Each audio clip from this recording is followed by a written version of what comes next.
할렐루야. 네, 오늘도 세 번째 가을엔 기도하게 하셔서 기도회에 오신 우리 중보 가족 여러분들을 축복하고 진심으로 환영합니다.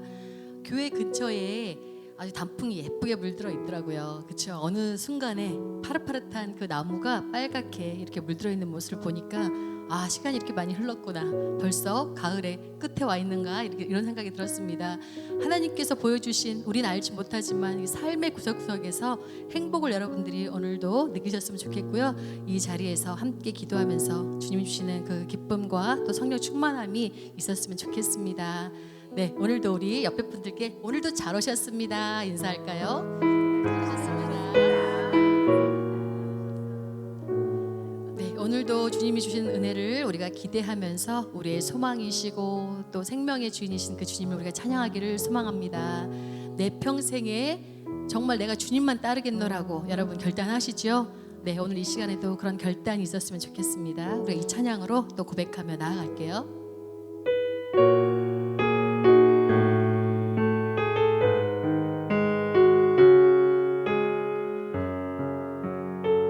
예수님은 나의 힘이요 나의 기쁨이십니다. 예수는 내 힘이요 나의 기쁨 내 참 소망 그 이름의 생명 내 삶의 이유라 내 삶의 이유라 내가 사나주구나 내가 사나 죽은 이름을 위하여 그 이름을 위하여 내 모든 것 다 드리니 나를 받으소서 나를 받으소서 오직 주님만 따르렵니다. 오직 주만 따라갑니다. 오직 주만 높이 받으소서 내 평생에 그 이름을 그의 선하심을 세상에 노래합니다. 그 이름에 크신 능력 크신 능력 영원한 생명이 내 삶의 이유라. 감사합니다. 예수는 내 힘이요 예수는 내 힘이요 나의 기쁨 내 참 소망 그 이름의 생명이 내 삶의 이유라 내가 사나주구나 내가 사나 죽으나 그 이름을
능력 영원한 생명이 내 삶에 다시 한 번만 고백할게요. 내 평생에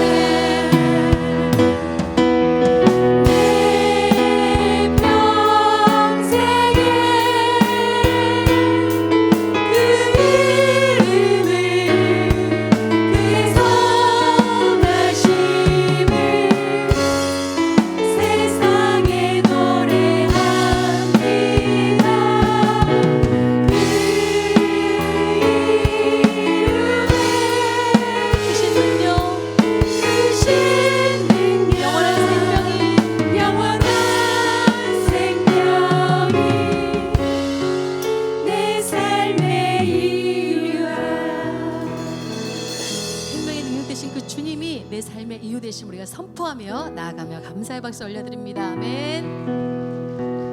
오늘도 우리 함께 하시는 그 주님 앞에 찬양으로 박수 치시면서 힘차게 나가겠습니다.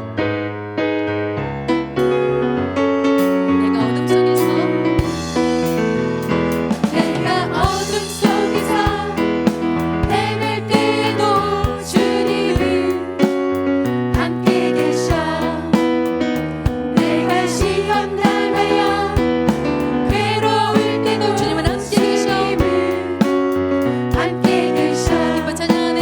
기뻐 찬양하네. 할렐루야 할렐루야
살아계신 하나님, 하나님 은혜와 사랑에 참 감사를 드립니다.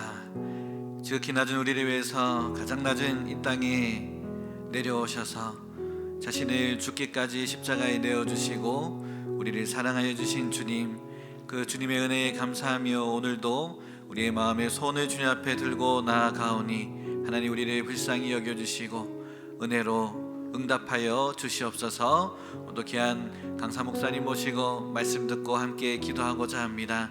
하나님 그 말씀과 삶을 통하여서 하나님을 또 경험하게 하여 주시고 하나님께서 우리 월요 중보 기도해 주시는 귀한 은혜의 시간 될 수 있도록 주님 오늘 이 시간 역사하여 주시옵소서. 모든 것 주님께 감사 영광 올려드리고 우리를 죄에서 구원하여 주시고 죽을 때까지 인도하여 주시는 예수님의 이름으로 감사하며 기도합니다.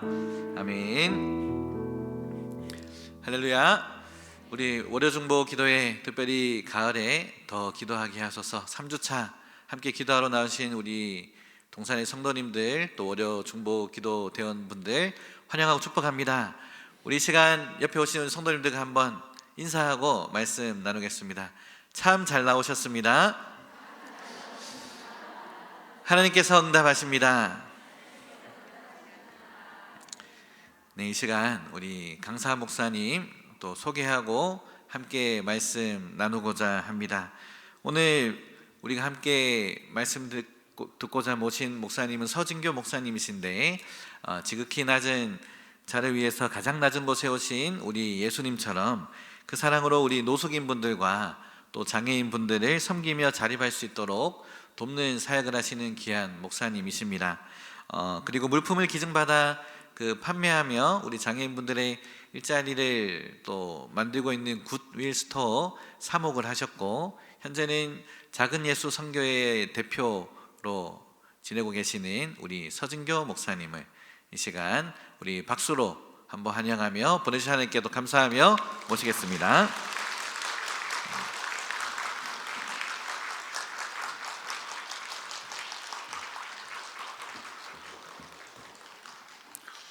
모든 영광 하나님께만 돌립니다. 먼저 말씀 먼저 읽겠습니다. 시편 48편 14절입니다.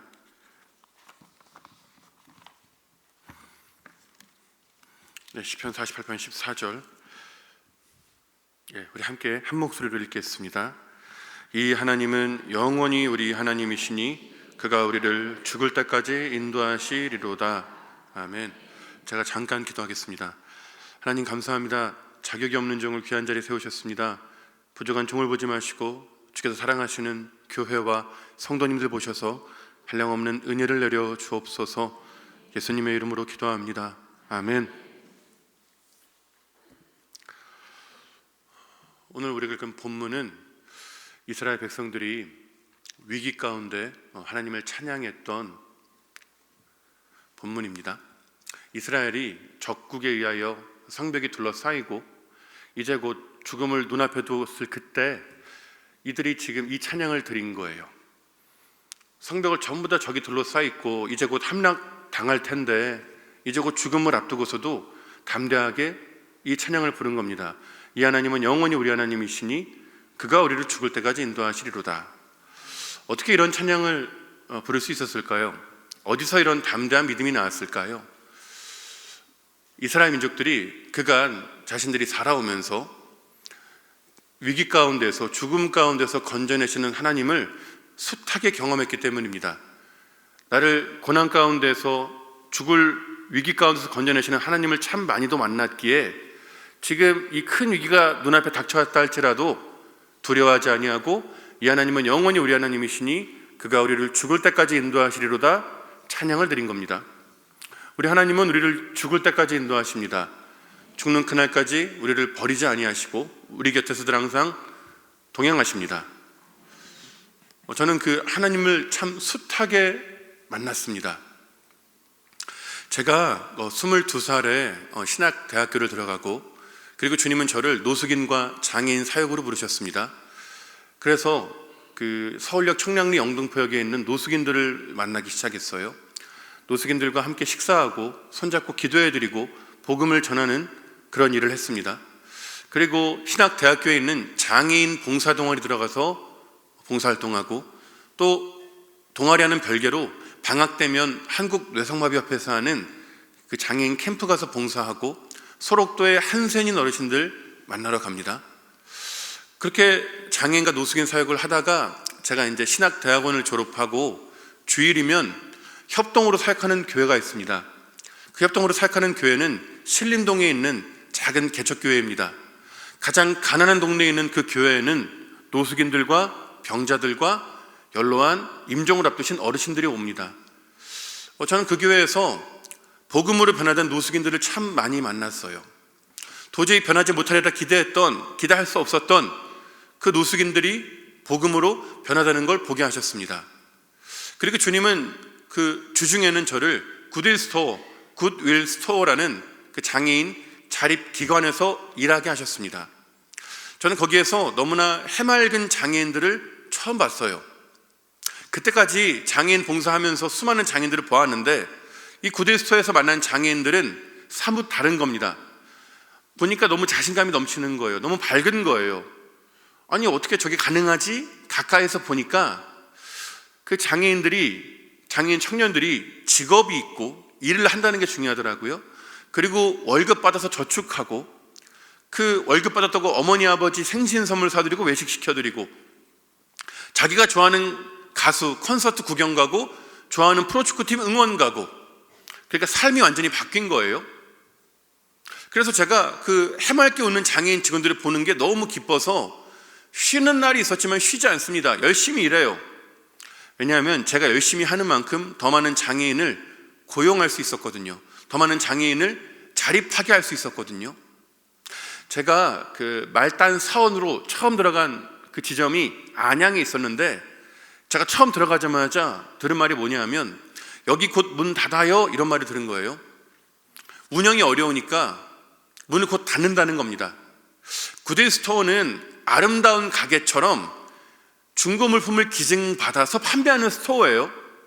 근데 제가 처음에 들어갔던 안양 지점이 중고 물품 기증이 안 들어오는 거예요. 뭐 팔 게 있어야 그걸로 매출을 잡고 장애인들을 월급을 주는데 기증을 안 하니까 알려지지 않았으니까 운영이 안 되는 거예요. 그래서 곧 문 닫아요 이런 소리 하는 겁니다. 여기가 문 닫으면 저 같은 비장애인 직원들은 괜찮아요. 다른 지역에 지점 가면 돼요. 근데 발달장애인 직원들은 멀리 출퇴근하기 어렵잖아요. 그러니까 이게 없어지면 이 사람들 갈 데가 없으니까 제가 발등에 불이 떨어져서 열심히 합니다.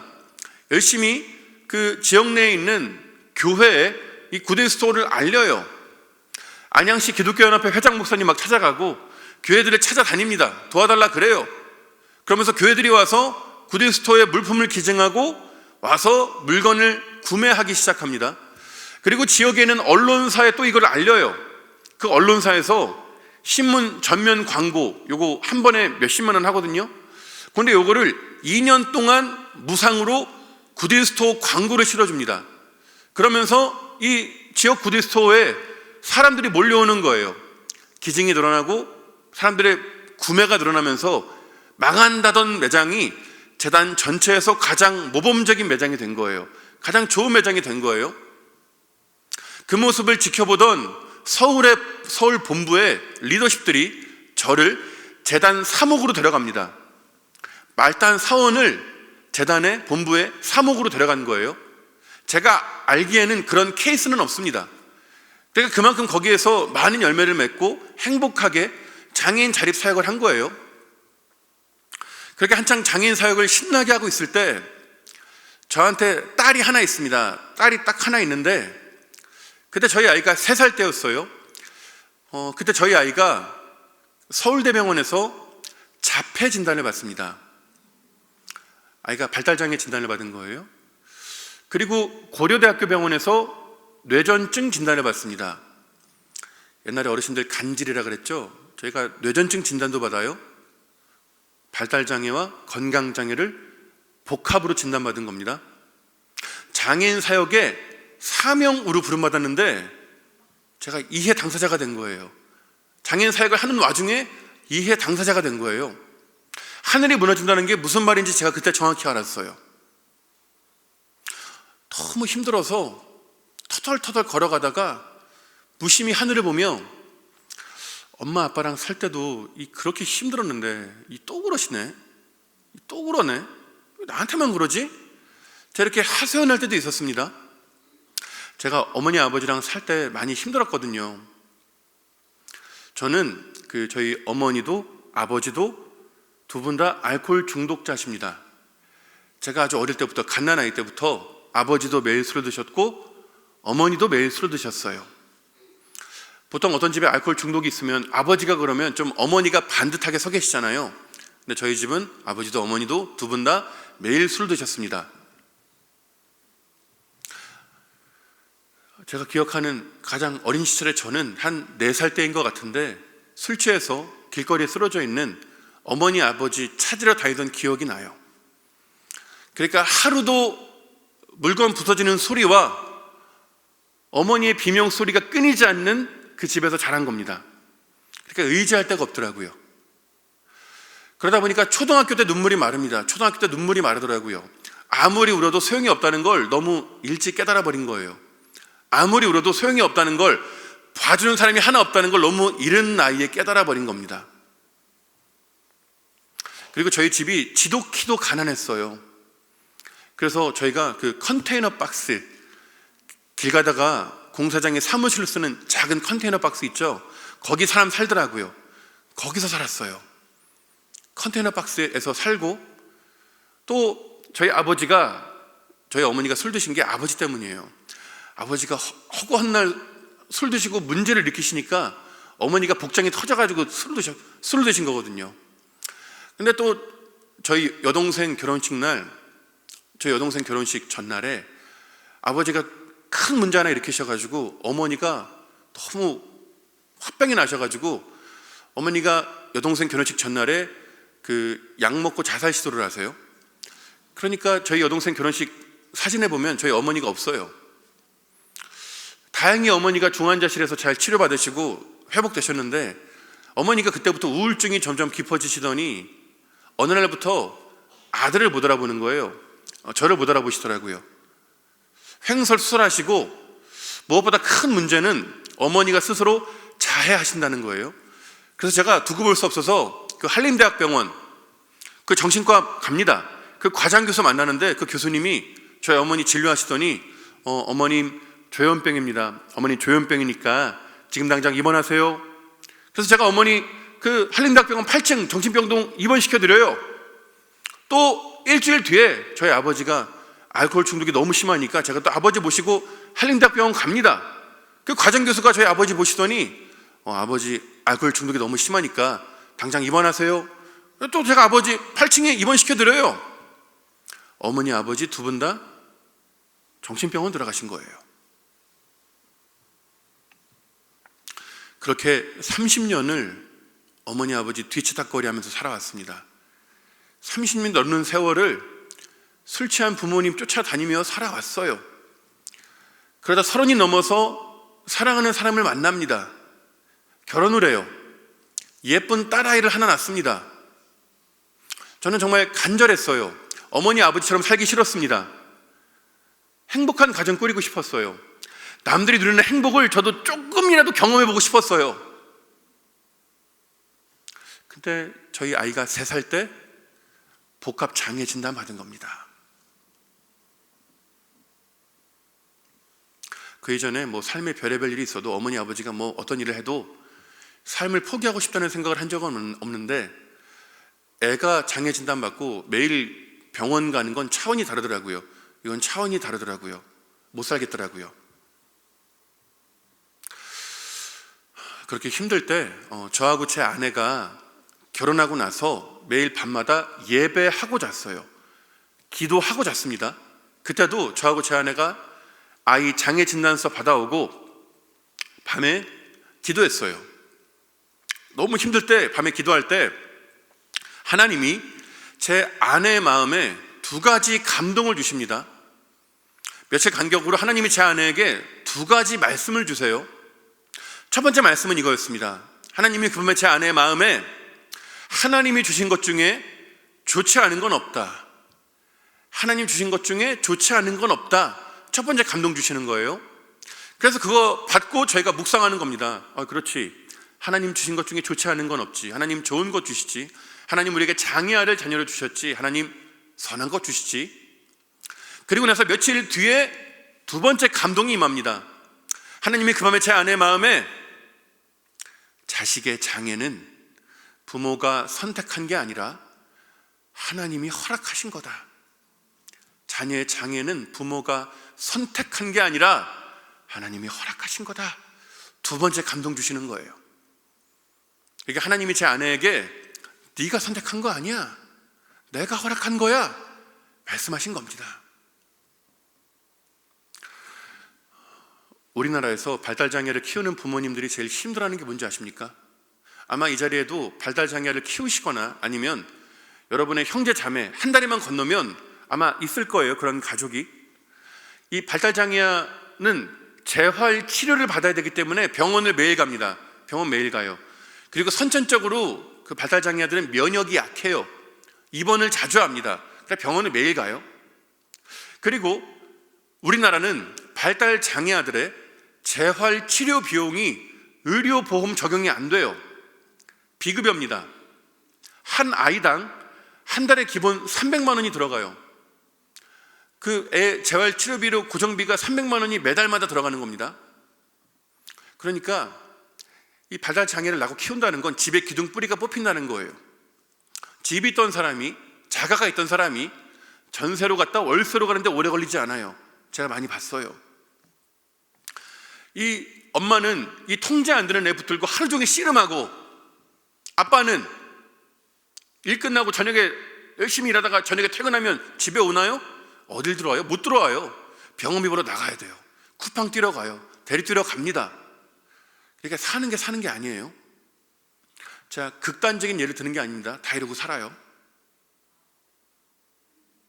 근데 이것도 힘들지만 그 부모님, 특별히 어머님을 가장 힘들게 하는 건 따로 있습니다. 따로 있어요. 그건 바로 죄책감입니다. 죄책감이에요. 자책감이에요.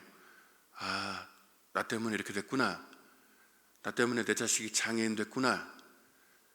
내 죄 때문에 내 자식이 장애인으로 태어났구나. 내 잘못이구나. 이 죄책감을 평생 끌어안고 삽니다. 평생 이고 살아요.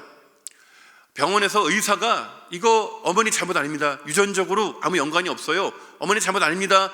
의사가 백날 이야기해도 소용없습니다.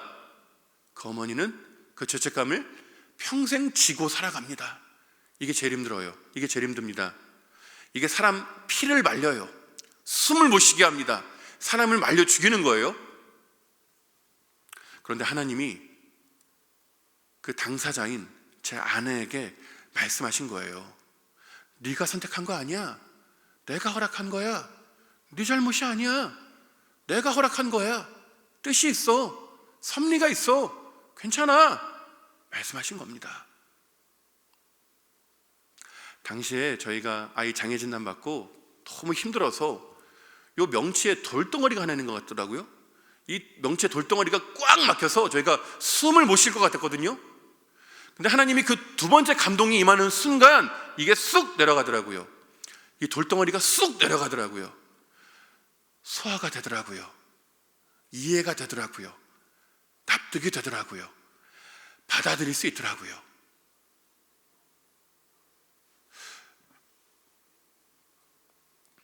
신자가, 성도가 아무리 예수님을 잘 믿어도 고난이 올 때가 있더라고요. 아무리 예수님을 열심히 믿어도 내가 도저히 예측도 감당도 못할 고난이 찾아올 때가 있더라고요. 그런데 예수님 믿어서 좋은 게 하나 있더라고요. 신자도 불신자들과 같이 고난을 받을 때가 있지만 신자는 해석된 고난을 받거나 해석이 될 고난을 받더라고요. 하나님이 고난을 해석해 주시더라고요. 고난 가운데 담긴 뜻과 섭리를 풀어서 깨닫게 하시더라고요. 이게 해석이 되잖아요. 그럼 소화가 됩니다. 이해가 돼요. 납득이 되는 거예요. 이 해석과 감동이 임하기 전엔 하나님이 나한테 고난 폭탄 던져주고 저 멀리 가신 줄 알았거든요. 날 떠나신 줄 알았거든요. 이 고난 때문에 사람도 날 떠나니까, 사람들도 날 떠나고 버리니까 하나님도 날 버리신 줄 알았거든요. 근데 해석이 임하는 순간 직감합니다. 직감해요. 아, 내가 당하는 고난은 철저히 하나님의 통제하에 있구나. 내가 당하는 고난은 철저히 하나님의 손 안에 있구나. 내가 고난당할 때, 하나님이 가장 멀리 있다고 느껴질 때 하나님이 내 곁에 가장 가까이 계시는구나 직감합니다. 그러니까 숨이 쉬어지는 거예요. 숨이 쉬어지는 거예요. 나 혼자인 줄 알았는데, 다 나를 버리니까 나 혼자인 줄 알았는데, 그 어느 때보다 하나님이 내 곁에 가장 가까이 계시니까 숨이 쉬어지는 거예요. 혼자가 아닌 걸 아니까, 알아지니까 숨이 쉬어지는 겁니다. 아마 이 자리에도 우리 성도님들 중에 누구나 할 것 없이 이 명치에 돌덩어리 하나씩 이고 사실 겁니다. 바라기는 하나님이 오늘 해석을 주시기 원합니다. 감동 주시기 원합니다. 다시 숨 쉴 수 있으시기를 원합니다. 해석된 고통은 사명이 됩니다. 해석된 아픔은 사명이 돼요. 그때보다 제가 장애인 사역을 생명을 겁니다. 생명을 걸어요. 왜냐하면 제가 잘해야 저희 딸이 자라서 맞이할 세상이 바뀌거든요. 저희 딸이 장애인에 대한 편견이 없는 세상을 맞이할 수 있거든요. 그때부터 열심히 합니다. 열심히 해요. 쉬는 날 아예 없어요. 이제 열심히 전국을 누비며 발달장애인 사역을 합니다. 근데 그때부터 하나님이 놀라운 일을 하기 시작하세요. 교회들에서 저를 설교자로 부르기 시작합니다. 무명의 목사인 저를 교회들에서 설교자로 부르는 거예요. 그리고 제가 첫 번째 책, 작은 자의 하나님이란 첫 번째 책을 내게 하십니다. 근데 그 책이 나온 지 한 달 만에 1쇄가 다 나가요. 그 베스트셀러 순위에 올라갑니다. 그러니까 큰 교회 목사가 아니라 무명의 목사가 책을 내는데 순식간에 1쇄가 다 나가버린 거예요. 없던 일이 일어난 거예요. 근데 그 책의 결말이 장애인의 자립과 장애인과 비장애인이 함께 사는 세상의 청사진을 제시하는 겁니다. 이 책이 지가 발이 달려가지고 전국을 누벼서 사역하더라고요. 책이 혼자 사역하더라고요. 그 책이 그 베스트셀러 순위에 있으니까 CBS 새롭게 하셔서 그 작가님 보고 연락합니다. 방송 나와달라고. 그리고 몇 달 뒤에 그 오륜교회에서 하는 다니엘 기도에서 제 책 봤다면서 또 나와달라고 연락합니다. 그래서 같은 해에 새롭게 하셔서와 다니엘 기도를 나갑니다. 그리고 거기에서 장애인과 비장애인이 함께 사는 세상을 만들어 달라고 외칩니다. 놀라운 일이 일어나요. 한국 교회가 불일 듯이 일어납니다. 불일 듯이 일어나요. 전국의 수많은 교회가 발달 장애인의 자립을 돕겠다고 구딜 스토어와 큰숲빵집, 제가 다니엘 기도회 때 큰숲빵집 이야기했거든요. 큰숲 베이커리, 그리고 그 수많은 장애인 자립 기관들의 교회들이 몰려가기 시작합니다. 그리고 그 일을 통해서 많은 장애인들이 직업을 얻었어요. 많은 매장들이 생겨났습니다. 그리고 그곳을 드나드는 비장애인 고객들, 기증자들의 편견이 깨져요. 수많은 사람들의 장애인에 대한 편견이 깨집니다. 왜냐하면 장애인에 대한 편견을 깨뜨리는 가장 빠르고 강력하고 확실한 건 만남이거든요. 만남이에요. 장애인을 만나면 아무렇지 않아요. 한국 교회가 수많은 성도님들이 장애인의 자립을 돕겠다고 그 구딜스토어와 그 기관에 몰려가는데 거기에서 장애인을 만나니까 자연스럽게 장애인에 대한 편견이 깨지는 겁니다. 깨지는 거예요. 장애인과 비장애인이 함께 사는 세상을 하나님이 만들어가고 계시는 겁니다. 하나님이 엄청나게 놀라운 일들을 제 눈앞에서 보여주시는 거예요.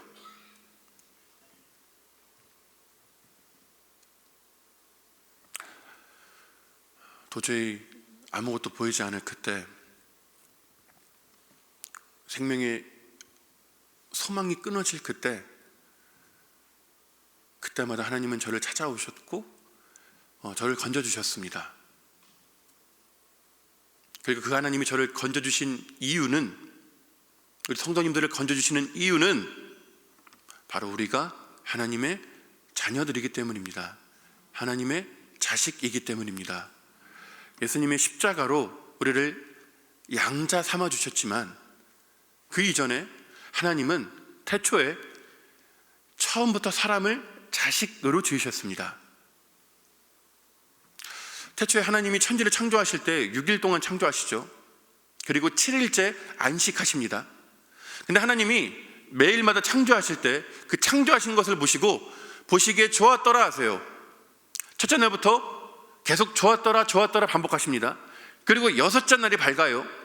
주님이 먼저 땅에 기는 짐승을 지으십니다. 그리고는 그 짐승들을 보시기에 좋았더라 하세요. 6번째 좋았더라가 나온 겁니다. 그리고 나서 하나님이 이번엔 사람을 지으시는데, 사람을 지으실 땐 좀 달라요. 앞선 창조는 하나님이 말씀을 하셨거든요.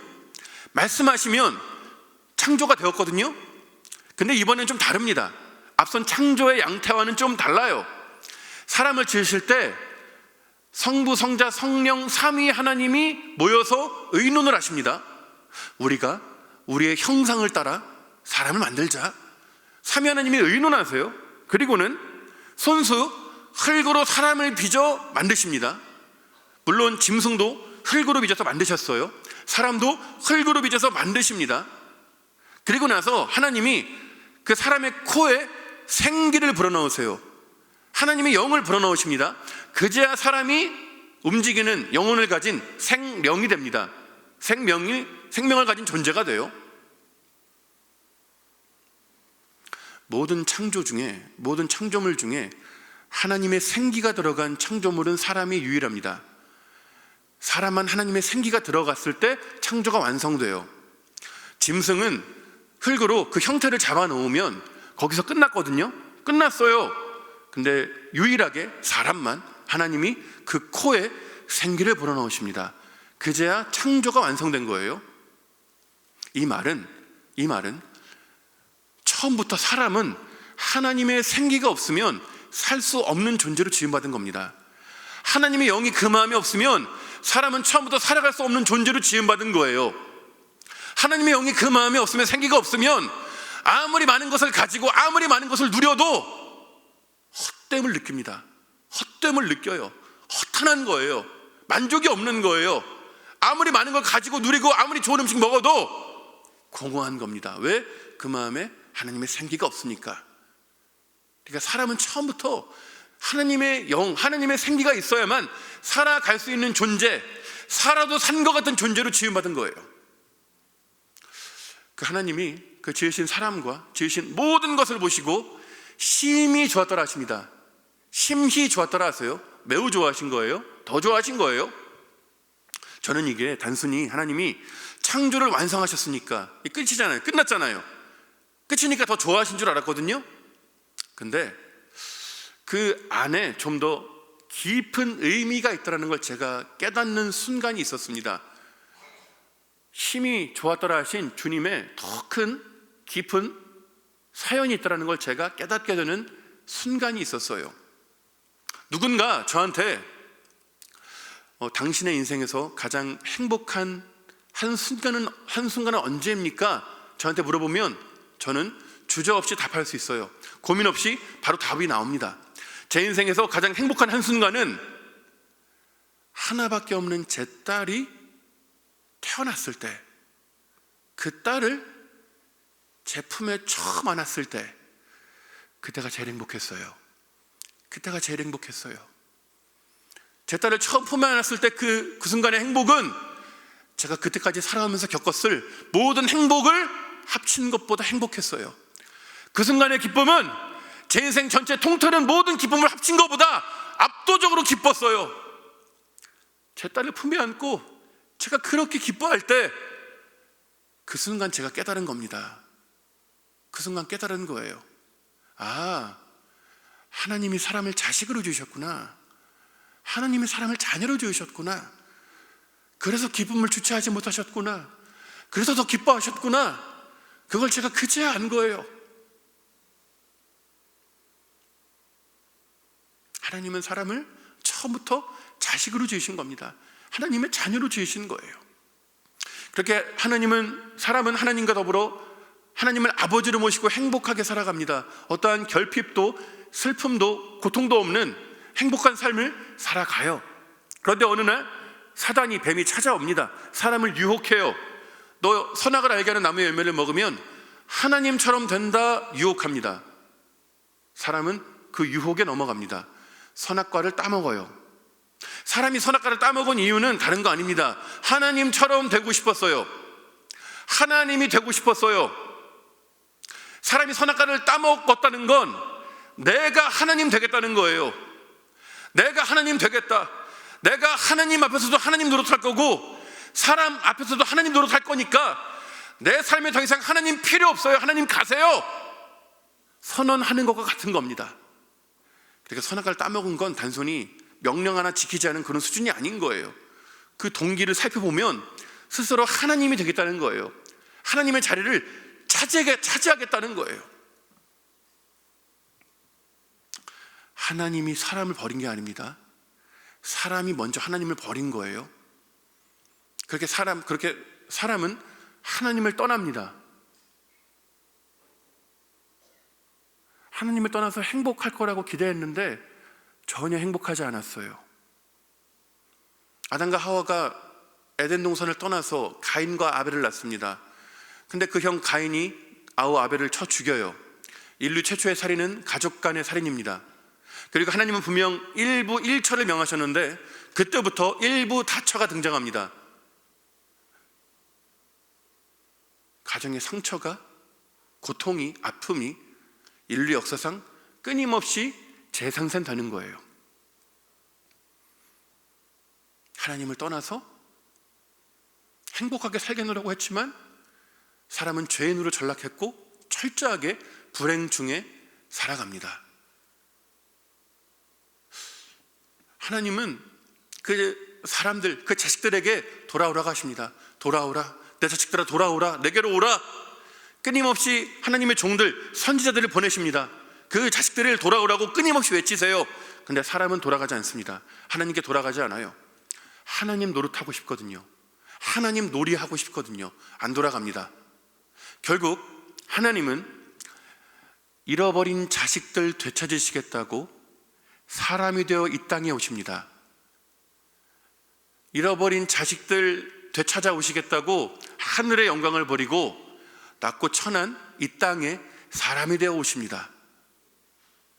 그리고 그 주님은 이 땅에서 공생애를 사시는 동안에 끊임없이 그 자식들에게 돌아오라고 하십니다.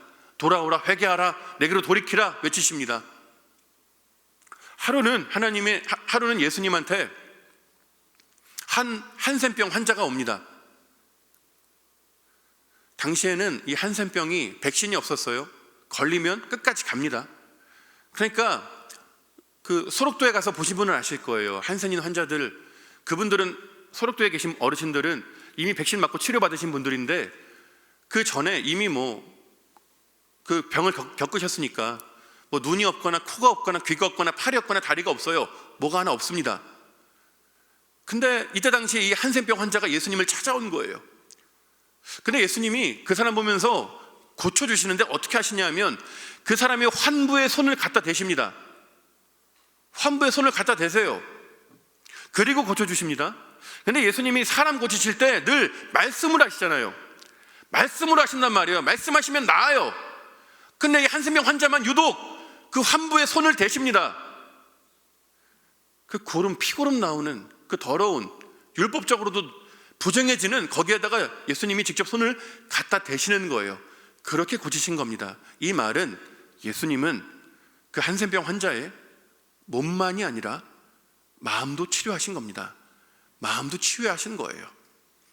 그 몸을 만져주심으로 그 마음까지 어루만져 주신 겁니다. 사람들이 봤을 땐 문둥병, 한센병 환자예요. 저주받은 사람이에요. 하나님께 버림받은 사람이에요. 근데 예수님의 눈으로 봤을 때 자식이거든요. 자식이에요. 우리들이 봤을 때 남이지만 하나님 눈으로 보면 자식이거든요. 그러니까 예수님이 그 마음에 들끓는 긍휼을 주체하지 못하시고 그 한센병 환자의 몸에 손을 갖다 대신 겁니다. 그렇게 치유해 주신 거예요. 그렇게 주님은 세상으로부터, 사람들로부터 버림받았지만 엄연히 하나님의 자식들인 사람들, 낮고 천한 데 있는 사람들 찾으러 다니십니다. 끊임없이 그들을 구원해내세요. 예수님은 마침내 우리의 죄를 대신하여 십자가 지실 때가 가까이 온 줄 아셨습니다. 그래서 예수님은 십자가 지시기 직전에 그 제자들을 다 모으세요. 그 제자들을 다 모아두시고 이렇게 말씀하십니다. 내 기쁨이 너희 안에 있어. 너희 기쁨이 충만하길 원한다. 예수님이 이제 몇 시간 뒤면 십자가에서 죽으실 거 아시거든요. 나무에 달려 죽는 그 고통이 뭔지 아시거든요. 근데 주님이 기쁘다고 하신 거예요. 오죽 기쁘시면 내 기쁨이 너희 안에 있어. 너희 기쁨이 충만하게 원한다 말씀하신 겁니다. 이 말은 예수님은 기쁨으로 십자가 지셨다는 거예요. 기쁨으로 십자가 지셨다는 거예요. 억지가 아닙니다. 마지못해가 아니에요. 기쁨으로 십자가 지셨다는 겁니다. 왜냐하면 예수님은 아셨어요. 우리들을 대신하여 십자가에서 죽으시면 우리가 살아날 걸 아셨어요. 내가 당할 죄의 형벌을 예수님 대신 당하시면 내가 구원받을 줄 아셨어요. 내가 당할 죄의 심판을 예수님 대신 당하시면 내가 구원받아 영원히 천국에서 주님과 함께 살 걸 아셨어요. 그래서 기뻐하신 거예요. 예수님 오시기 전에 이사야가 이렇게 예언합니다. 그가 징계를 받음으로 우리가 평화를 누리고 그가 채찍에 맞음으로 우리가 나음을 입었도다. 아니, 징계를 받고 채찍에 맞은 건 예수님인데 낫는 건 우리라는 거예요. 낫는 건 우리라는 거예요.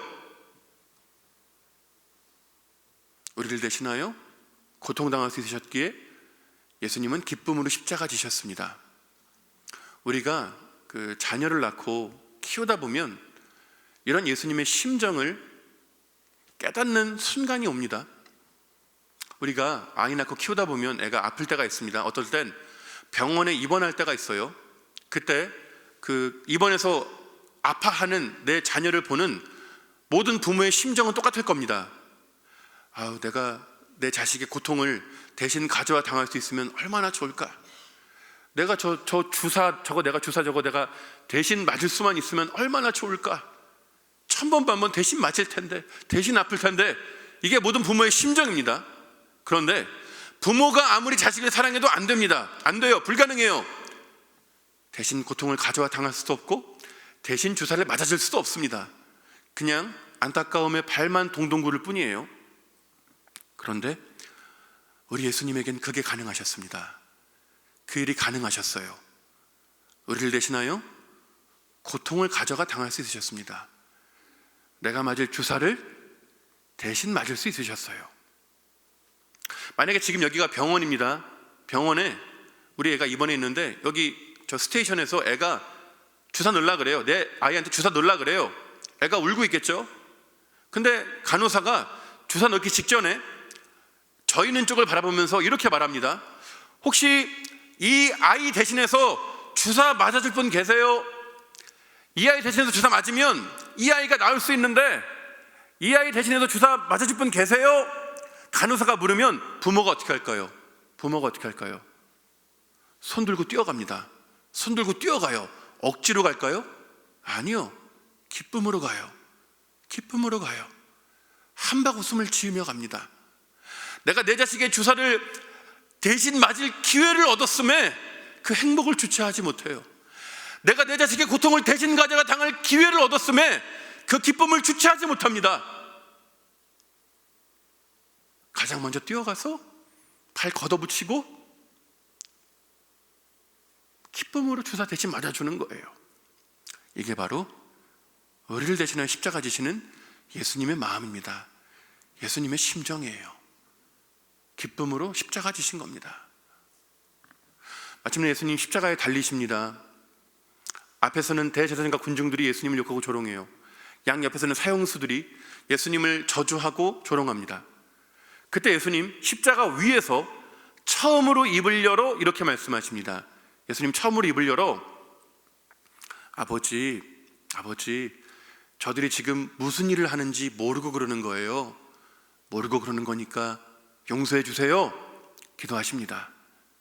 십자가 위에서 예수님의 첫 번째 말씀은 용서의 기도였어요. 십자가에 달린 예수님을 바라보는 하나님 아버지의 마음이 어떨까요? 하나님의 하나밖에 없는 아들이 사람에게 잡혀서 밤새 고문당하고 신문당하고 벌거벗겨진 채 못에 박혀 죽어가는 광경을 지켜보는 그 아버지의 심정이 어떨까요? 십자가에 달린 예수님 바라보는 아버지의 심정을 예수님이 이미 우리에게 알려주신 적이 있어요. 비유로 설명해 주신 적이 있습니다. 바로 큰 포도원 주인의 비유예요. 큰 포도원이 있었습니다. 주인이 농부들에게 세를 줘요. 이 농부들이 농사를 짓습니다. 추수 때가 되어서 주인이 종을 하나 보내요. 세 받아오라고. 근데 이 농부들이 세를 주기 싫다고 이 종을 잡아 죽여요. 주인이 기가 막혀가지고 이번엔 종들을 때려 보냅니다. 종들을 단체로 보내요.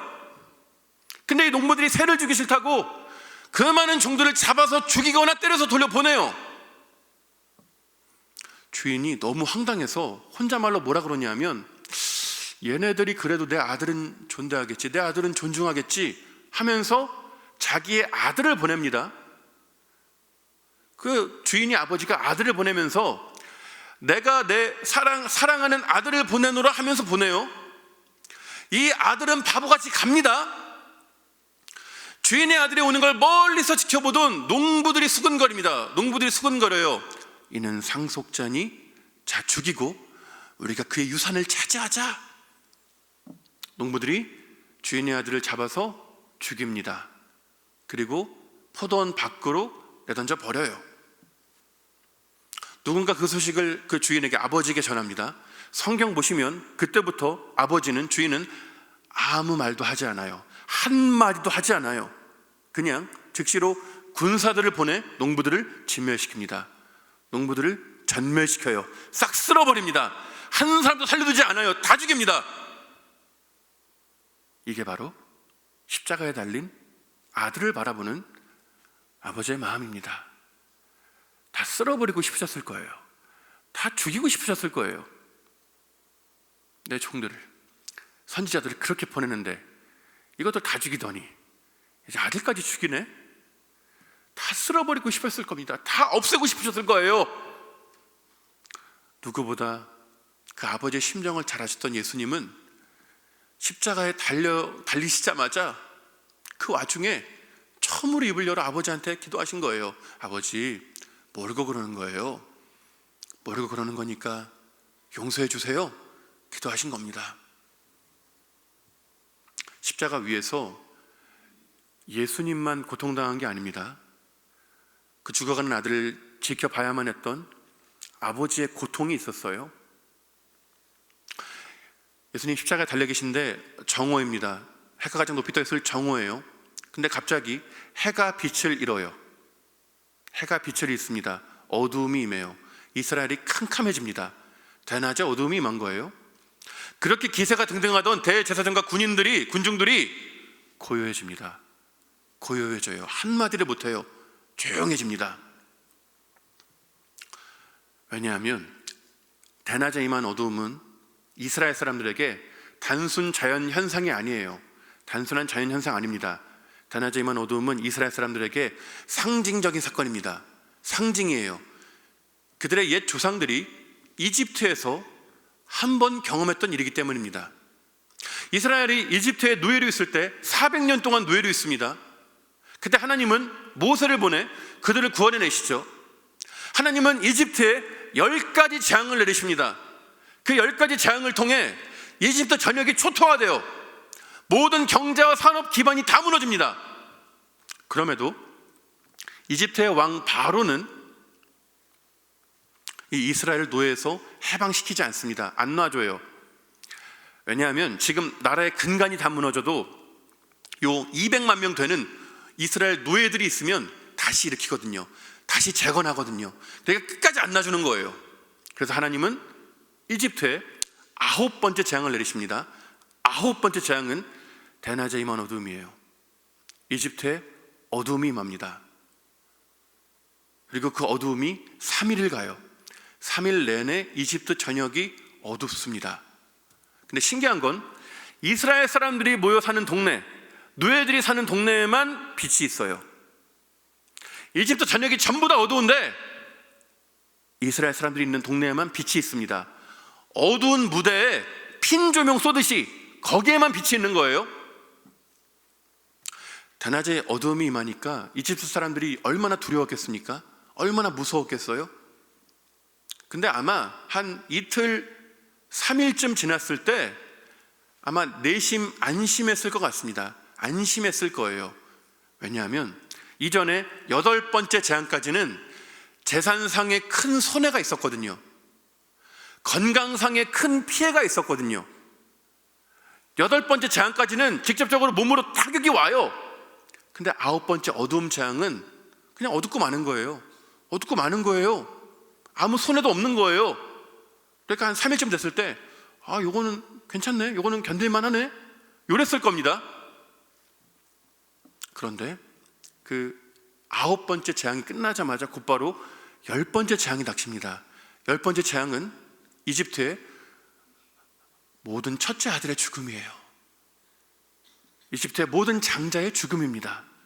그 밤에 이집트에 있는 모든 장자가 다 죽임을 당합니다.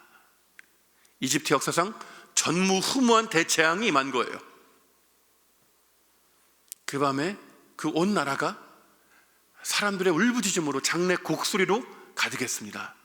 근데 신기한 건 그 빛이 있었던 노예들의 동네, 핀 조명이 있었던 노예들의 동네에는 아무도 죽지 않아요. 아무도 죽지 않아요. 모두가 온전했습니다. 심판에서 면제를 받아요. 그러니까 이 어두움 재앙은, 대낮이면 어두움은 가장 강력한 심판의 예고편인 겁니다. 가장 강력한 심판의 전조인 거예요. 근데 지금 예수님 십자가 달려 계신데 어둠이 임한 거예요. 예수님 십자가 달려 계신데 이스라엘의 어둠이 임한 거예요. 예전에는 이집트에 있을 땐 이스라엘의 빛이 있었단 말이에요. 온 세상 다 어두워도 이스라엘에는 빛이 있었단 말이에요. 근데 지금 예수님 십자가 달려 계실 때 이스라엘의 어둠이 임한 겁니다. 그러니까 그렇게 기세등등하던 사람들이 한마디를 못하는 거예요.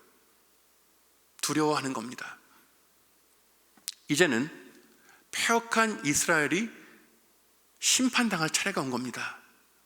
참 못된 이스라엘, 하나님이 보낸 선지자들을 다 죽이고 이제 아들까지 죽이는 이 패역한 이스라엘의 장자들이 심판당할 차례가 온 거예요. 죽임당할 차례가 온 겁니다.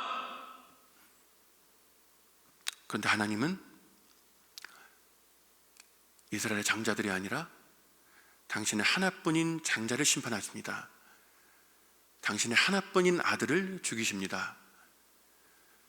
이스라엘의 장자 같은 나 같은 거 살리시겠다고 당신의 하나뿐인 아들을 내어주십니다. 세상 그 어떤 부모가 다른 사람 살리겠다고 자기 자식을 내줍니까? 불가능하죠. 불가능합니다. 있을 수가 없어요. 차라리 내가 대신 죽으면 죽었지 다른 사람 살리는데 내 자식을 내준다? 불가능합니다. 불가능해요. 저는 결혼하고 자식 낳아서 알았어요. 보통 어머님들이 그런 표현 자주 하시잖아요. 내 자식 보면서 내 심장이 저기가 있어요. 내 심장이 저기가 있어요. 저희가 되게 시적인 표현, 감상적인 표현인 줄 알았거든요. 근데 딸이 태어나고 딱 보니까 내 심장 저기가 있는 거예요. 저기가 있는 거예요. 내 생명이 저기가 있는 거예요. 내 딸이 태어난 순간 내 생명은 더 이상 소중해지지 않은 거예요. 내 딸의 생명이 압도적으로 소중한 거예요. 내 딸에 비하면 나는 아무것도 아닌 존재가 되어버린 거예요. 평생 내가 전부이고 나 잘난 못해 살았던 내가 자식이 태어난 순간 내가 아니라 자식을 위해 살아가는 삶을 기꺼이 선택한 겁니다. 내 생명과도 바꿀 수 없는 그 자식을, 내 자녀를 다른 사람 살리는데 내어준다? 불가능합니다. 불가능해요. 있을 수 없어요. 그런데 하나님이 그 일을 하신 겁니다. 하나님 아버지가 정녕 그 일을 하신 거예요. 그러니까 우리가 그 하나님의 사랑을 우리 머리로는 죽었다 깨도 이해를 못하는 거예요. 우리 머리로는 절대 이해가 안 되는 거예요. 왜냐하면 우리의 인식의 수준의 차원을 벗어난 사랑이거든요. 우리가 도저히 상상하지도 시도하지도 감당하지도 못할 사랑이거든요. 그래서 하나님은 그 하나님의 사랑을 우리 머리가 아니라 마음으로 깨닫게 하십니다. 우리 마음으로 깨닫게 하세요. 우리 일생의 삶을 통해 그 십자가 안에 담긴 하나님의 끝없는 사랑을 우리 마음에 깨닫고 또 깨닫게 하십니다. 복음이 점점 깊어지는 거예요. 자녀는 나이가 들어가면서 부모님에게 철이 듭니다. 어릴 땐 몰라요. 근데 자녀가 자라서 청년이 되고 직장 들어가고 결혼해서 애 낳고 살다 보니까 그때 아는 겁니다. 그때 아는 거예요. 와, 야, 이거 우리 엄마 아빠 이거 어떻게 했지? 와, 우리 엄마 아빠 이거 어떻게 했지? 야, 이거 나 못할 것 같은데? 이거 어떻게 했지? 아, 내가 받았던 게 당연한 게 아니구나. 어머니 아버지 엄청난 희생이 있었구나. 그거를 알아가는 걸 철이 들어간다고 합니다. 철이 든다는 건 부모님이 나한테 뭐 새로 해주는 걸 고마워하는 게 아니에요. 새롭게 나한테 뭐 줘서 고마워하는 게 아니에요. 철이 든다는 건 부모님이 나한테 오래전에 해준 걸 고마워하는 겁니다. 내가 어릴 적부터 해줬던 걸 다시 보는 거예요. 그게 다시 보이는 거예요. 더 고마워하는 거예요. 더 부모님에 대한 사랑이 깊어지는 겁니다. 마찬가지입니다. 성도는, 신자는 일평생 하나님 아버지 앞에 철이 들어갑니다. 하나님 아버지 앞에 철이 들어가요. 처음 예수님 믿을 땐 몰랐어요. 나를 위해 십자가 대신 죽으셨다, 이거 알았지만 그 안에 하나님의 얼마나 큰 열심과 사랑과 희생이 있었는지 몰랐어요. 근데 신앙생활 하면서 보니까 나를 구원하시기 위해 하나님이 어떠한 일을 행하셨는지 점점 보이는 겁니다. 이전에는 보이지 않던 하나님의 열심이, 나를 향하신 하나님의 사랑이 점점 내 삶에 보이는 거예요. 내 마음에 다가오는 겁니다. 신자가 일평생 십자가를 붙들고 살아간다는 건 십자가를 주술적으로 외우는 게 아니에요. 주문 외우듯이 외우는 거 아니에요. 주기도문 100번 하는 거, 그런 거 아닙니다. 신자가 일평생 십자가를 붙들고 살아간다는 건 십자가 안에 담긴 하나님의 사랑을 인생을 통해 끝없이 깨달아가는 거예요. 끝없이 하나님이 그 복음 안에 담긴 사랑을 깨닫게 하시는 겁니다. 그 십자가의 사랑이 내 마음 점점 더 깊어지는 거예요. 깊어지고 커지고 넓어지는 거예요. 제가 7, 8월이면 그 한국교회가 그 수련회 시즌이라서 7, 8, 9월은 이제 전국을 다니면서 수련회 인도를 합니다. 근데 이번 여름에도 수련회 다닐 때 한 교회 집회를 갔는데 저녁 예배 하는데 너무 어려웠어요. 너무 힘들었어요. 뭔가 하늘이 꽉 막힌 것 같더라고요. 근데 그 마지막 말미에 하나님이 은혜의 물꼬를 트시더라고요. 은혜의 물꼬를 딱 트시더라고요.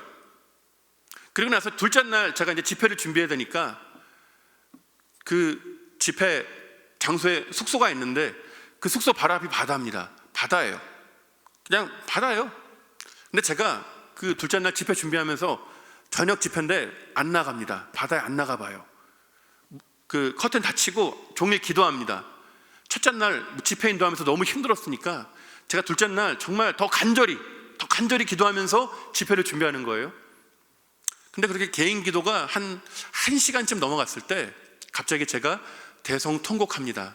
대성통곡해요. 나를 구원해 주신 예수님의 십자가가 고마워서 눈물이 나더라고요. 나를 구원해 주신 하나님 아버지의 사랑이 너무 감사해서 눈물이 나더라고요. 제가 이거 모르나요? 제가 모르나요? 예수님 날 위해 십자가에서 대신 죽으셨습니다. 제가 이거 모르나요? 알죠? 이거 알아요. 제가 이거 가지고 한두 번 울어봤을까요? 아니요. 수천 번 울어봤어요. 근데 또 눈물이 나는 겁니다. 또 눈물이 나는 거예요. 그 사랑이 내 안에 새로워지니까, 갱신되니까, 리프레시 되니까, 깨달아지니까 눈물이 나는 거예요. 그 은혜의 감격을 가지고 둘째 날 저녁 집회 섰을 때 하나님이 큰 은혜 주셨습니다. 저도 울고 아이들도 복음 때문에 울었어요. 그 다음 주 또 갑니다. 또 울었어요. 개인 기도에 또 울었어요. 그 다음 주에 또 어디 집회 가요? 또 울었어요. 또 그 다음 주엔 홍천에 대안학교 갔는데 거기선 제가 기도 인도하다가 앞에 중고등학교 애들이 앉아있는데 제가 애처럼 엉엉 울었어요. 제가 부끄러운 줄도 모르고 애처럼 제가 엉엉 울었어요. 십자가가 고마워서, 그 사랑이 고마워서 엉엉 울었습니다. 대성통곡했어요. 아이들도 저랑 같이 울었어요. 십자가가 제 마음에 끊임없이 새로워지는 겁니다. 끊임없이 갱신되는 거예요. 첫사랑 첫 믿음을 그리워하시죠? 주님과 연애 시절을 그리워하시죠? 예수님만 생각하면 배시시 웃음이 나오고 너무 기뻐서 어쩔 줄 몰라던 그때가 그리우시죠? 누군가 저한테 목사님은 첫사랑 때하고 지금 언제 더 예수님을 사랑하셨어요? 저한테 묻는다면 저는 정말 거짓말할 수 없잖아요. 저는 정직하게 말할 수 있습니다. 지금 예수님을 더 사랑해요. 지금 압도적으로 더 예수님을 사랑합니다. 첫사랑 첫 믿음 그때보다 그 복음의 깊이와 넓이와 크기가 제 마음에 더 커졌거든요. 제 마음에 가득 덮었거든요. 그 십자가 때문에 수천 번 울었거든요.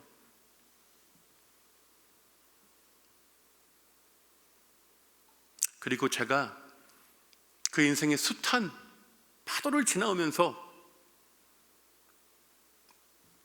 어떻게 살아온 줄 아십니까? 그 어머니 아버지 때부터 지금까지, 그리고 아이가 장애 진단 받아서 매일 병원 가고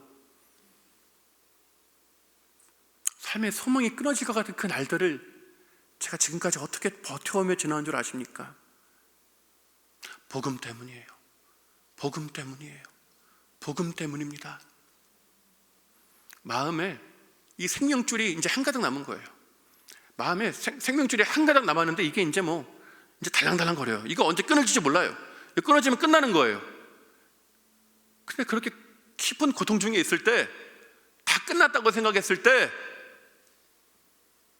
나를 위해서 기쁨으로 십자가 지신 예수님의 마음이 제 마음에 스멀스멀 올라오더라고요. 나를 살리려 아들을 내어주신 그 아버지의 사랑이 제 마음을 덮더라고요. 그 복음의 내용과 그 사랑이 제 마음을 충만하게 하더라고요. 이 세상 어떤 고난도 복음보다 크지 않더라고요. 아무리 큰 고난과 아픔이라 할지라도 하나님의 사랑보다 크지 않더라고요.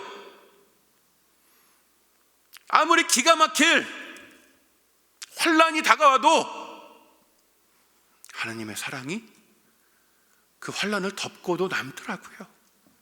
그러니까 사라지더라고요. 삶의 소망이 생기더라고요. 사랑하는 성도 여러분,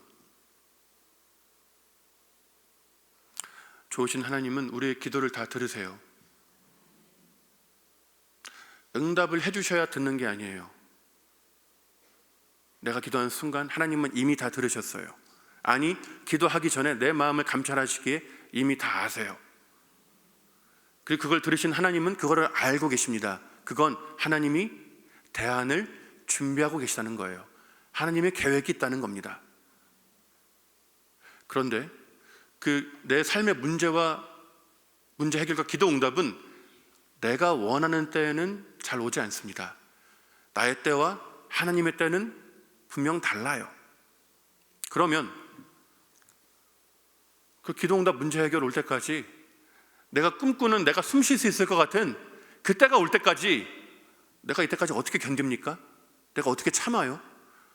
천국 소망 가지고 살아가지만 지옥 같은 이 땅을 내가 어떻게 버팁니까? 복음이에요. 복음 붙들고 버티는 거예요. 복음 붙들고 살아가는 겁니다. 내 삶에 고난이 여전하지만 더 큰 하나님의 사랑이 내게 임하니 고난이 내 시선을 뺏지 못해요. 그 십자가의 사랑이 분명하니까 그 사랑 보고 가는 겁니다. 삶의 소망이 생기는 거예요. 그 십자가 사랑이 너무 크니까, 내가 사랑받는 존재임이 확실하니까 삶을 살아가는 겁니다. 그 길을 가시잖아요. 십자가 붙들고 십자가에 감격하며 울며 주님과 동행하며 그 길을 가시잖아요. 그러면 내가 알지 못하던 그때, 내가 인식하지 못하던 그때 하나님이 내 문제 치워주세요. 내 기도 응답해 주세요. 그렇게 복음 붙들고 끝까지 주의 길을 가다가 어느 날 뒤돌아보니까 문제가 치워져 있더라고요. 문제가 다 치우셨더라고요, 하나님이. 저희 어머니 아버지 술 안 드세요. 술 안 드세요. 지금 살고 계세요, 잘. 저희 발달장애 아이와 같이 지금 저희가 힘들 줄 아시죠? 힘들죠. 왜 안 힘들겠어요? 근데 저희는 행복해요. 행복해요. 제 아내가 얼마 전에 저한테 이렇게 이야기합니다. 제 아내가 여보, 그럴 일은 없지만 내가 다시 태어나서 결혼하면 당신이랑 또 결혼할 거야? 저한테 그랬습니다. 예, 뭐 도저히 불가능한 이야기라는 걸 아시지만 근데 그렇게 얘기했어요. 그리고 저한테 다시 태어나도 저랑 결혼할 거라고. 물론 뭐 요 며칠 그런 것 같진 않아요. 저희는 행복합니다. 복음 때문에 행복한 거예요. 십자가 때문에 행복한 거예요. 말씀의 결론입니다. 세상 그 누가 나를 위해 대신 죽을 수 있겠습니까? 세상 그 누가 나를 살리겠다고 자기 자식을 내어줄 수 있겠습니까? 지금까지도 없었고 앞으로도 없을 거예요. 오직 하나님 한 분만 그 일을 하셨습니다. 오직 하나님 한 분만 나를 위해 대신 죽으셨고 나를 위해 자식을 내어주셨습니다. 우리는 그런 하나님을 아버지로 모시고 사는 하나님의 자식들입니다. 하나님의 자녀들입니다. 그러니 내 인생을 한탄하지 마십시오. 내 인생이 불행하다고 한탄하지 마십시오. 우울해하지도 마십시오. 세상 그 누가 내가 받은 사랑을 받았습니까? 세상 그 누가 나와 같은 아버지를 모시고 살아갑니까? 그렇게 십자가에서 죽으신 예수님은 3일 만에 부활하시어 지금도 내 곁에 계십니다. 내가 너 십자가에서 구원했으니 천국 구원 내가 약속 줬으니까 이 땅에서 네가 알아서 살아, 나중에 천국에서 보자, 이게 아닙니다. 나를 구원하신 주님은 천국 가는 그날까지 나와 함께 하시고 나와 동행하십니다. 그래서 신자는 날마다 고백할 수 있습니다. 이 하나님은 영원히 우리 하나님이시니 그가 우리를 죽을 때까지 인도하시리로다. 그 하나님이 성도님들의 하나님이십니다. 그 하나님을 붙드시고, 아니 나를 붙드시는 그 하나님과 함께 동행하시는 저 우리 성도님 되시길 예수님의 이름으로 축원합니다. 아멘. 함께 찬양하고 기도하겠습니다.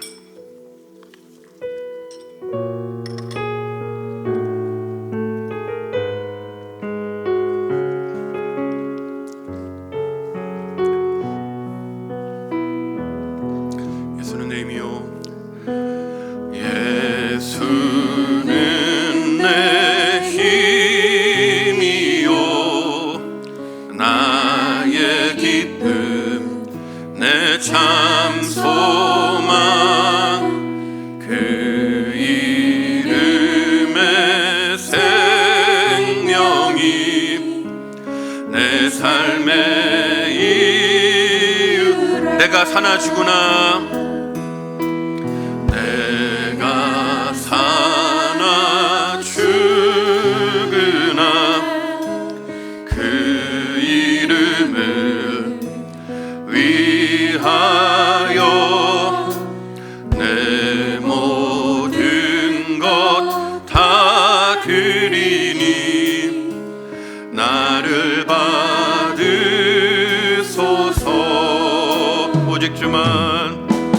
오직 주만 따라갑니다. 오직 주만 높임 받으소서.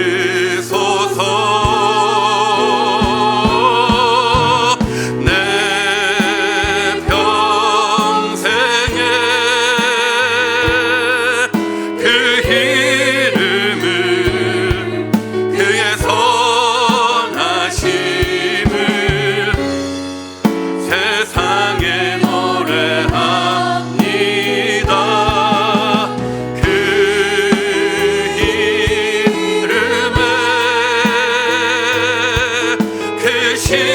능력 영원한 생명이 내 삶에 내 평생에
세상에 노래합니다.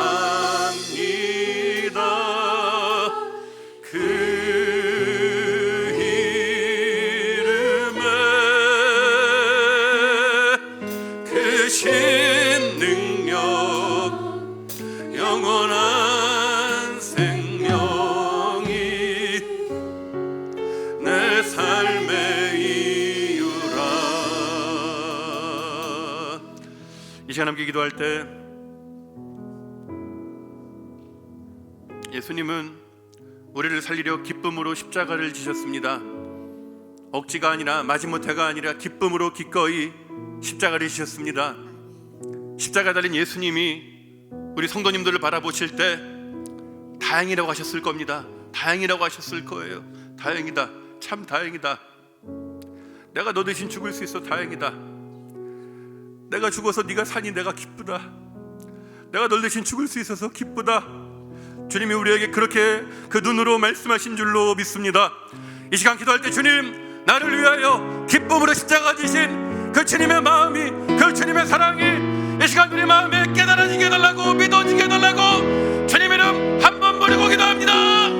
주여! 하나님 아버지 감사합니다. 주님의 시간 우리가 주님께 간구하는 것, 하나님 나를 위하여 기쁨으로 십자가를 지신 그 주님의 은혜를 찬양합니다. 나를 위하여 기쁨으로 기꺼이 십자가에서 죽으신 예수님의 사랑을 찬양합니다. 그 사랑이 우리를 살리는 줄로 믿습니다. 그 은혜가 우리를 살리는 줄로 믿습니다. 하나님 그 사랑이 이 시간 우리 마음에 충만하게 하여 주시옵소서. 나를 살릴 수 있게 기쁨으로 그 은혜를 감당하신 주님의 은혜가 이 시간 우리 마음에 충만하게 임하게 하여 주시옵소서. 나를 살리려 생명을 내어주신 그것도 기쁨으로 내어주신 그 주님의 마음에 이 시간 우리 모든 성도님들의 마음에 충만하게 임하게 하여 주시옵소서. 주여!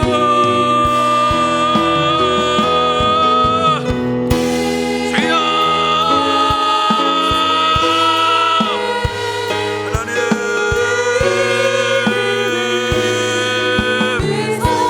하나님 우리 마음에 십자가의 은혜가, 십자가의 사랑이, 아버지의 사랑이 충만하게 하여 주시옵소서.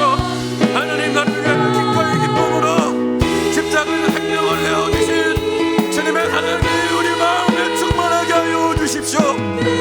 나를 살리려 생명을 기꺼이 기쁨으로 내어주신 주님의 사랑을 만나게 하여 주시옵소서. 이 시간 한 번 더 기도할 때, 이 시간 기도할 때 십자가 위에서 예수님만 고통당하는 게 아닙니다. 하나님 아버지도 고통당하셨습니다. 우리를 살리려 그 죽어가는 아들을 지켜보셔야만 했습니다. 그 고통을 견뎌내셔야만 했습니다. 그리고 주님은 기어이 우리를 살리려, 나 같은 거 살리려 그 아들을 심판하셨습니다. 나를 살리려 그 아들을 내어주셨습니다. 이 세상 기도할 때 주님, 우리가 도저히 상상할 수도, 우리가 도저히 헤아릴 수 없는 그 아버지의 사랑이 이 시간 우리 마음에 부음받게 하여 주시옵소서. 그 아버지의 사랑이 이 시간 우리 마음에 깨달아지게 하여 주시옵소서. 이 시간 그 주님의 아버지의 사랑이 고난 많은 내 마음에, 내 삶에, 내 인생에 충만하게 해달라고 주님 이름 한 번 부르고 기도합니다. 주여, 하나님 아버지 감사합니다. 그 아버지의 사랑의 시간 우리 마음에 충만하게 부어지게 하여 주시옵소서.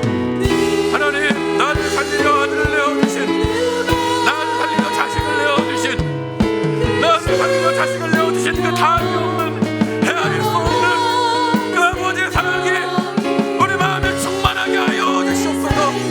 우리 삶을 가득 채우게 하여 주시옵소서. 우리 인생을 가득 채우게 하여 주시옵소서. 주여,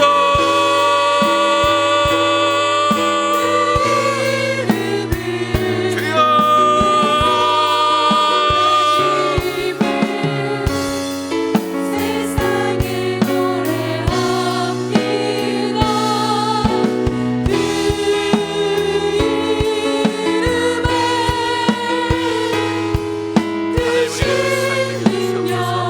그 하나님 이 시간 우리를 불쌍히 여겨 주시옵소서. 하나님 그 일을 베풀어 주시옵소서. 은혜를 다하여 주시옵소서. 살아계신 하나님, 이 시간 우리를 죽을 때까지 인도하여 주시고 이끌어 주시니 하나님 참 감사합니다. 하나님, 우리가 하나님을 선택하신 것이 아니라, 우리가 고난을 선택한 것이 아니라 하나님께서 우리에게 허락하신 것을 믿습니다. 나를 위해서 기쁨으로 십자가에 자신을 내어주신 그 예수님의 사랑에 감사를 드리며, 우리가 겪고 있는 그 어떤 고난과 아픔도 하나님의 사랑보다 크지 않음을 고백하오니 하나님 이 시간 우리에게 긍휼로 은혜를 베풀어 주시옵소서.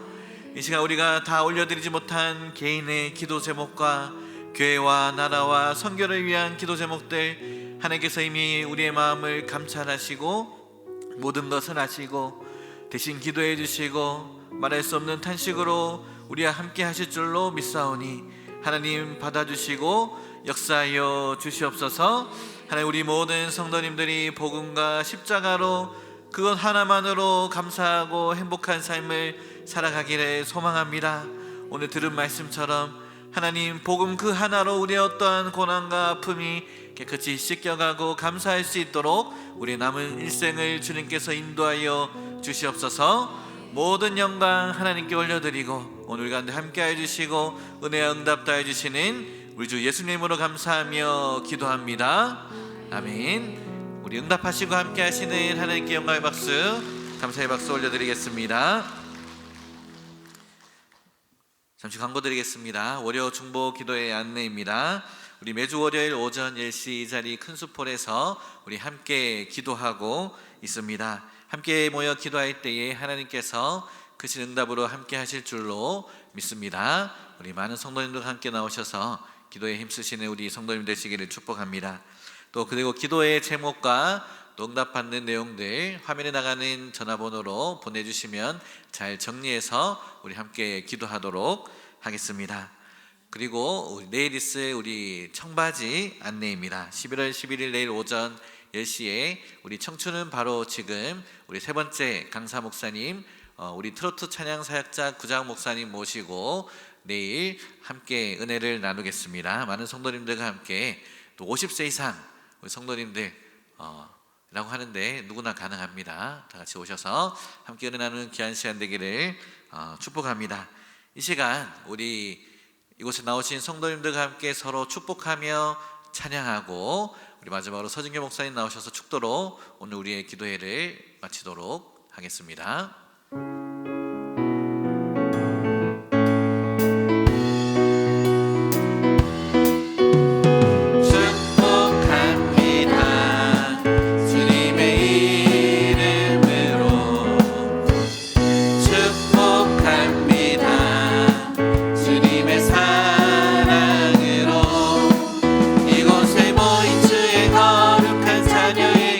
주님의 기쁨과 주님의 사랑이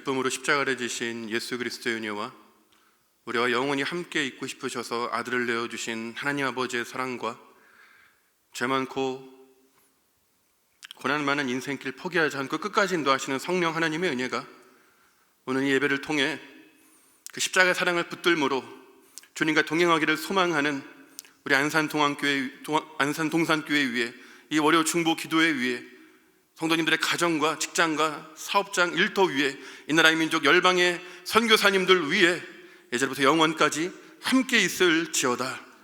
아멘.